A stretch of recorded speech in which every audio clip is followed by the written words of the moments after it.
Power education point channel में आप सभी का स्वागत है एक नए वीडियो में। आज के इस वीडियो में हम लोग देखेंगे UP board class 10th Hindi most important question.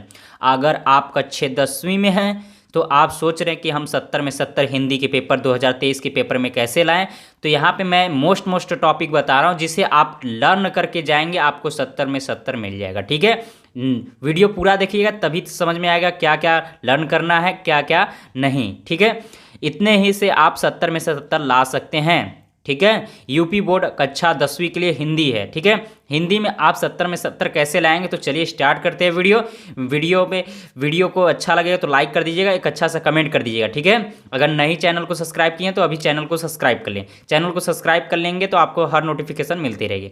तो जैसा प्रश्न एक आपको पूछा जाएगा, जीवन परिचय गद्य से दिया रहेगा। ठीक है, आपके बुक से मैं नहीं बता रहा हूँ, जैसे यहाँ पे मोस्ट बता रहा हूँ कि गद्य इन चारों चैप्टरों को पढ़ना है और इसके जीवन परिचय याद कर लेंगे तो आपको नंबर मिल जाएंगे, काफ़ी ज़्यादा नंबर मिलेंगे गद्य को पढ़ेंगे।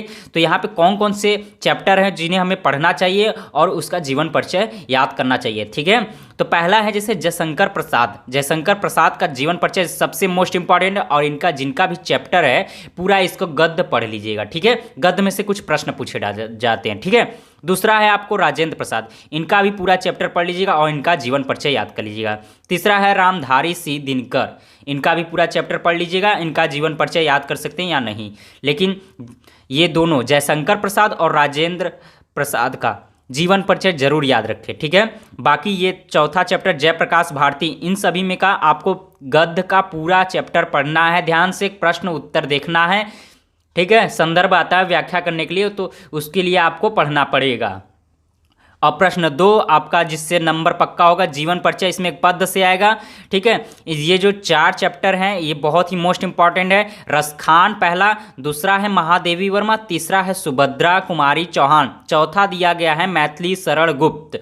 तो आपको इसमें से 3 लोगों का जीवन परिचय याद करना है। पहला बता दे रहा हूँ रसखान, दूसरा महादेवी वर्मा और तीसरा मैथिली शरण गुप्त। इन तीनों में से आपका जीवन परिचय आ जाएगा। और रही बात ये पद में आपको व्याख्या संदर्भ किससे आएगा, तो ये चारों चैप्टर एकदम मोस्ट इंपॉर्टेंट, पूरा पद पढ़ लीजिएगा। ठीक है, पूरा पद, उसमें का संदर्भ, उसमें का व्याख्या, उसका अनुवाद, सभी चीज ध्यान से पढ़िएगा। ठीक है, प्रश्न 3 की ओर चलते हैं। प्रश्न 3 में आपको अगर अच्छे से अच्छे नंबर बनाना है तो व्याकरण की ओर ध्यान देना होगा। व्याकरण में आपका जैसे सोरठा या रोला का परिभाषा और उदाहरण लिखे और याद करें। ठीक है, सोरठा या रोला की परिभाषा आप लोग एकदम रट डालिए। ठीक है, उसको लिख के आप लोग इतना रिवीजन कर लीजिए कि वहां पे हम लोग फटाफट लिख लें। ठीक है, तो यहाँ पे आते हैं प्रश्न 4 की ओर। प्रश्न 4 में देखते हैं उपमा, रूपक और उत्प्रेक्षा अलंकार की परिभाषा उदाहरण सहित लिखना है। ठीक है, तो आपको यहाँ पे उपमा, रूपक, उत्प्रेक्षा अलंकार की परिभाषा उदाहरण एकदम रट लीजिए। ठीक है,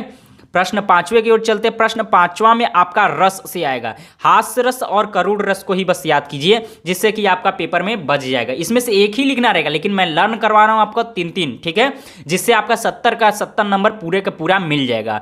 ठीक है, प्रश्न 6 सबसे मोस्ट इंपॉर्टेंट यही है। ठीक है, निबंध याद करें, एकदम मोस्ट इंपॉर्टेंट है। ठीक है, निबंध किस पे आपको डाउट हो रहा है कि निबंध किसके पे याद करें, तो पहला पुस्तकालय का महत्व, दूसरा कंप्यूटर और उसकी उपयोगिता, तीसरा बेरोजगारी की समस्या, चौथा पर्यावरण प्रदूषण, पांचवा प्रदूषण और उसका प्रभाव, और छठवां मैं एक मोस्ट इंपॉर्टेंट बता रहा हूं कोरोना पर। ठीक है, कोरोना पे आप लोग याद कर लीजिएगा। ठीक है, नेक्स्ट वीडियो में मैं कोरोना का ऐसे आपको चढ़ा दूंगा हिंदी में और इंग्लिश में भी। ठीक है, हिंदी में के लिए भी निबंध मोस्ट इंपॉर्टेंट है और इंग्लिश के लिए ऐसे मोस्ट इंपॉर्टेंट है। ठीक है, तो यहाँ पे प्रश्न 7 देखते हैं, देख लिए ना आप लोग। प्रश्न 6 में कौन कौन से हमें याद करना है, पुस्तकालय का महत्व, दूसरा कंप्यूटर और उसकी उपयोगिता, और तीसरा बेरोजगारी समस्या, चौथा पर्यावरण सुरक्षा, और पांचवा है प्रदूषण और उसका प्रभाव, छठवां मैं लिखना भूल गया तो उसको बता देना, कोरोना मोस्ट इंपॉर्टेंट है। ठीक है, प्रश्न 7वां देखते हैं, पर्यायवाची शब्द याद करें। पर्यायवाची जितने भी आपके हिंदी की बुक में दिए गए हैं उनको आप सभी लोग एकदम रट डालिए। ठीक है, प्रश्न 8 देखते हैं, तत्सम एवं तद्भव शब्दों का उदाहरण याद करें। जितने भी तत्सम और तद्भव, अगर गाइड लिए तो गाइड से याद कर लीजिए, विद्या लिए तो विद्या। ठीक है, किन्हीं से भी याद करिए लेकिन याद करिए, मैक्सिमम आप 25-30 ठो याद कर लेंगे, उसमें से आपको आ जाएंगे। ठीक है, प्रश्न 9 में आपको पूछा रहेगा प्रत्यय और उपसर्ग को याद करें। प्रश्न 9 क्या होगा, प्रत्यय और उपसर्ग को जितने भी दिए हो याद कर लीजिए। ठीक है, प्रत्यय आपका आगे जुड़ता है, उपसर्ग पीछे जुड़ता है। ठीक है, प्रश्न 10वां है, समास को याद करें। समास आपके दिए गए हैं, द्वंद्व, द्विगु समास, द्वंद्व समास और बहुव्रीहि समास से तीनों में से आपको आते हैं। ठीक है, तो इन तीनों को आप अच्छे से लर्न कर लें। तो वीडियो कैसा लगा हो लाइक एंड कमेंट जरूर करें, और चैनल पे नए हो तो चैनल को सब्सक्राइब कर लें। नेक्स्ट वीडियो में और चैप्टरों का और विषयों का मैं बताऊंगा। तो आज के लिए इतना ही पावर एजुकेशन पॉइंट चैनल में। धन्यवाद।